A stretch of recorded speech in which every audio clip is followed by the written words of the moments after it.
Hi folks, it's Kelvin here. We run Coach for Leeds and surrounding areas as well as online coaching.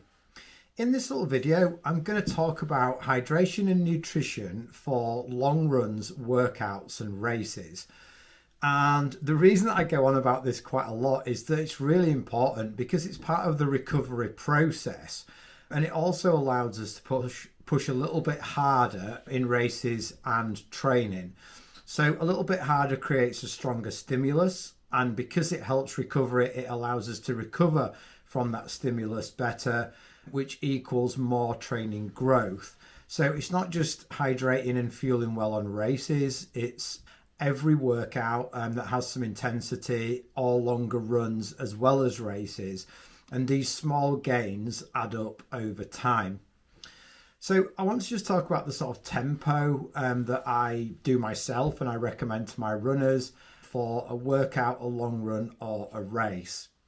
So the couple of days leading up to the workout, we want to make sure that we're well hydrated. So just make sure that we're not scrimping on fluid intake and sodium intake. The day before, I'll probably have something sort of mid-afternoon that's fairly calorific. If it's a race, my go-to, or a longer run, my go-to is burger and chips.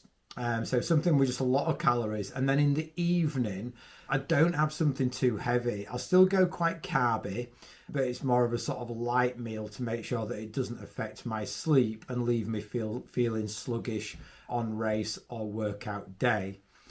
I'll also have about an extra 700 millilitres of fluid with 1500 milligrams of sodium in later in the day before.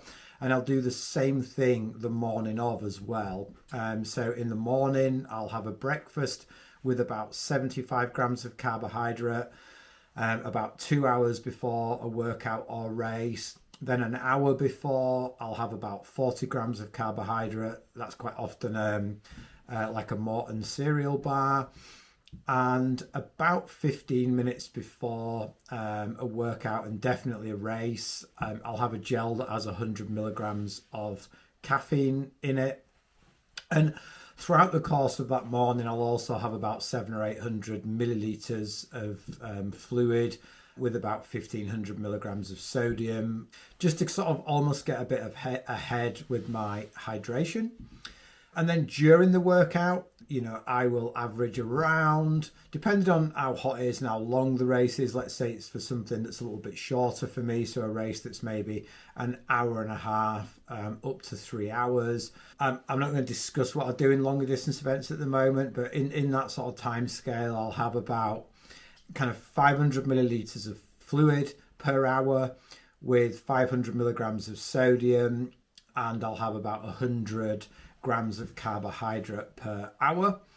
After the race or workout, my go-to is 500 milliliters of chocolate milk, which has about 40 grams of carbohydrate and about 15 grams of protein. I want to have a small snacky sort of meal within about an hour and a full meal within about 2 hours of finishing. And it sounds like quite a lot, just maybe around one sort of workout or race. But if we do these things, it allows us to push a little bit harder, get a stronger training stimulus. It helps recovery. So we recover from that stimulus and that adds up as sort of like a bigger training gain. So make sure that if we are going out for harder workouts, longer runs and racing, that we're not scrimping on recovery. Make sure that recovery of hydration and nutrition as a strategy is in place, and that adds up to faster times and healthier training in the longer term. So if you've got any questions or comments, please just pop them down below. And for now, happy running.